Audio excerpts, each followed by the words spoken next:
Assalamualaikum warahmatullahi wabarakatuh. Selamat pagi. Kali ini kita masuk ke materi perundangan mengenai industri farmasi ya. Jadi outline yang akan kita pelajari pada materi ini adalah mengenai definisi yang terkait dengan industri farmasi, kemudian izin dari industri farmasi itu seperti apa, penyelenggaraan industri farmasi, pelaporannya, dan juga pembinaan serta pengawasan.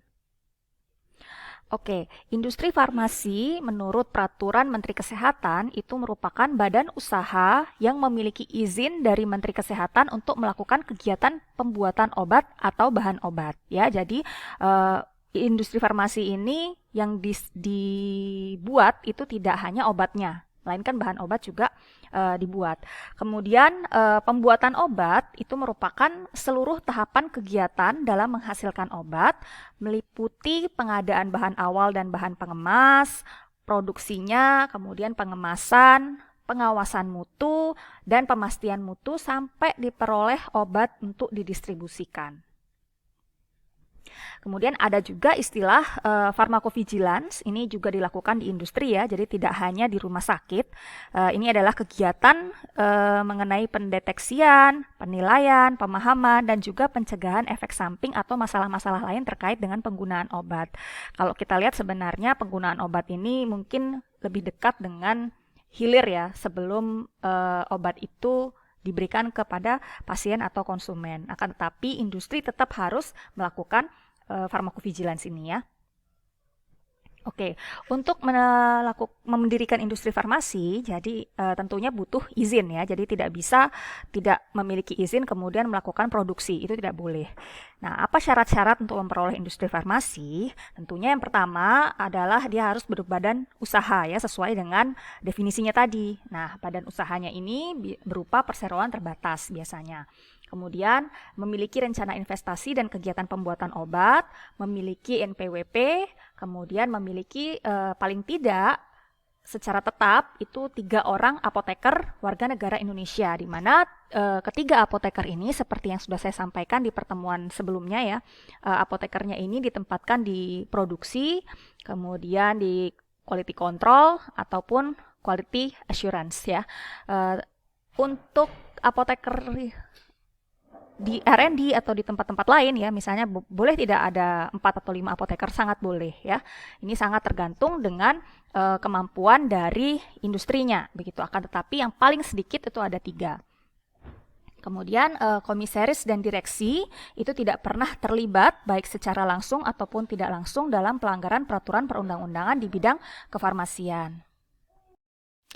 Kemudian kita masuk ke dalam permohonan izin dalam industri farmasi. Jadi ada beberapa jenis permohonan di dalam industri farmasi.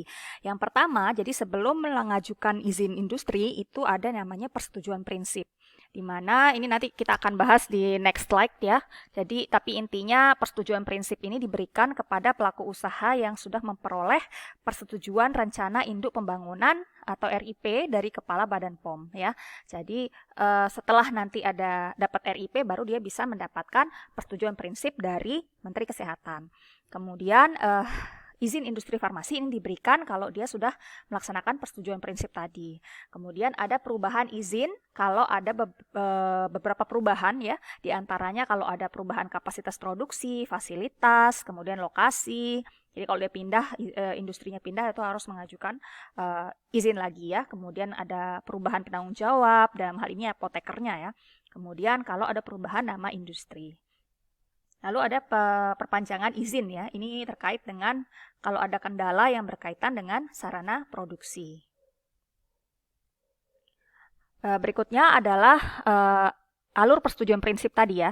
Jadi yang pertama pemohon ini dalam arti pelaku usaha ya, dia membuat surat permohonan kepada BPOM ya mengenai rancangan pembangunan industrinya. Nah, nanti BPOM akan meninjau, kemudian memberikan rekomendasi hasil analisis rencana induk pembangunan dalam 14 hari kerja. Kemudian setelah mendapatkan RIP ini tadi, si pelaku usaha itu akan memberikan surat permohonan kepada Menteri Kesehatan. Ya, nanti ditinjau lagi sama Menkes terkait termasuk di dalamnya adalah berkas-berkas administrasinya ya. Kemudian dalam 14 hari kerja diberikan persetujuan prinsip kalau dia sudah memenuhi kriteria secara administrasi ya. Kalau tidak ya bisa ditunda ataupun ditolak. Setelah mendapatkan persetujuan prinsip, pemohon atau pelaku usaha ini bisa mengajukan permohonan izin industri farmasi ya. Dia mengajukan permohonannya kepada Menteri Kesehatan, tetapi ada tembusan ke Dinas Kesehatan Provinsi tempat industri tersebut berada dan juga tembusan ke Badan POM. Nah, dari tembusan Badan POM ini, kemudian Badan POM akan melakukan audit apakah calon industri tersebut sudah menerapkan atau memenuhi persyaratan yang ada di CPOB atau belum, begitu ya. Kalau sudah, dia akan mengeluarkan berita acara pemenuhan persyaratan CPOB atau BAP ini ya. Nah, setelah didapat BAP-nya, kemudian Badan POM ini akan memberikan rekomendasi ke Menteri Kesehatan bahwa si calon industri A ini telah memenuhi teknis pemenuhan persyaratan CPOB. Kemudian di lain sisi, Dinkes Provinsi juga yang sudah mendapat surat tembusan permohonan ini akan meninjau secara administrasi apakah sudah lengkap atau belum, begitu ya, dari surat-surat permohonannya. Kemudian setelah lengkap, dia akan memberikan rekomendasi kelengkapan administrasi itu kepada Kementerian Kesehatan. Setelah itu nanti ada secara administrasi juga si pelaku usaha melakukan pembayaran kepada Menteri Kesehatan dan ini masuk ke dalam penerimaan negara non pajak ya. Dan di situ nanti dari Menkes akan mengeluarkan izin dari industri farmasi. Oke, jadi industri farmasi itu sudah wajib ya, tidak bisa tidak memenuhi persyaratan dari CPOB karena memang dalam produksi, dalam membuat obat itu dia harus ada guideline-nya dan guideline yang digunakan itu adalah CPOB. Dan memenuhi persyaratan CPOB itu dibuktikan dengan apa? Sertifikat CPOB, di mana sertifikat CPOB ini berlaku selama 5 tahun dan bisa diperbarui ya. Nah, industri farmasi tadi ini wajib melakukan farmakovigilans ya. Kemudian kalau ada produk-produk yang tidak memenuhi syarat, industri farmasi itu wajib melaporkan ke BPOM. Jadi tadi karena melakukan farmakovigilans tentunya dia akan bisa menemukan di masyarakat apakah ada produk-produk yang dia produksi itu tidak memenuhi syarat. Yang tidak memenuhi syarat itu ditarik dan harus dilaporkan ke Badan POM. Nah, kemudian penyelenggaraan dari industri farmasi ya. Jadi industri farmasi itu ada tadi berbagai macam industri ya. Ada yang membuat obat atau bahan obat. Kemudian fungsinya juga bisa dijadikan sebagai pendidikan dan pelatihan serta penelitian dan pengembangan.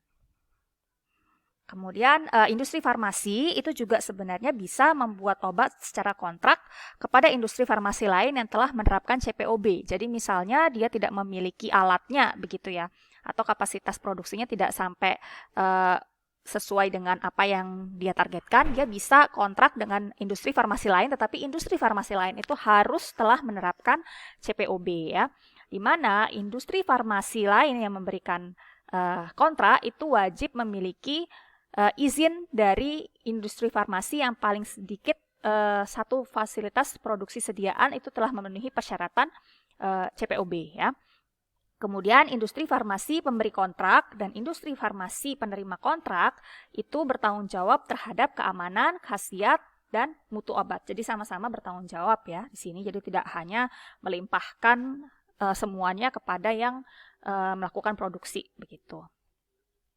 Kemudian pelaporan ini dalam 1 kali 6 bulan industri itu melakukan pelaporan mengenai jumlah dan nilai produksi setiap obat atau bahan obat yang dia hasilkan.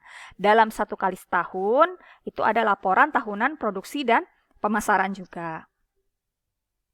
Nah, untuk pembinaan dan pengawasan ini dilakukan oleh BPOM ya, di mana BPOM ini berhak memasuki tempat-tempat yang diduga digunakan dalam kegiatan pembuatan, penyimpanan, pengangkutan, dan perdagangan obat dan bahan obat, di mana di dalam tempat-tempat yang dimasuki oleh BPOM itu BPOM melakukan pemeriksaan meneliti dan juga mengambil contoh ya dari segala sesuatu, entah itu produk jadinya, entah itu produk ruahannya, dan digunakan untuk sampling gitu ya.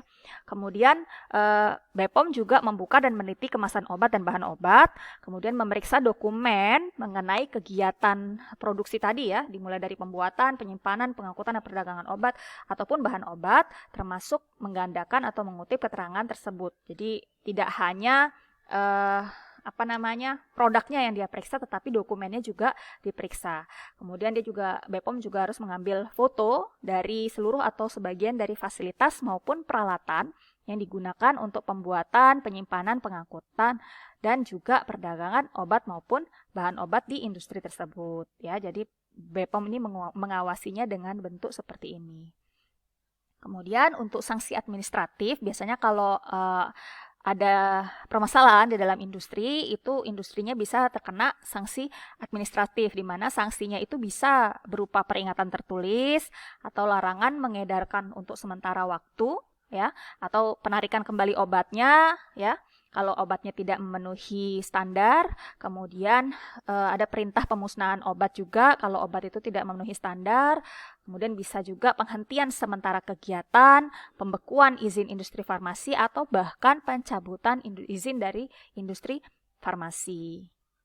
Oke, ini adalah referensi yang saya gunakan. Terima kasih atas perhatiannya. Wassalamualaikum warahmatullahi wabarakatuh.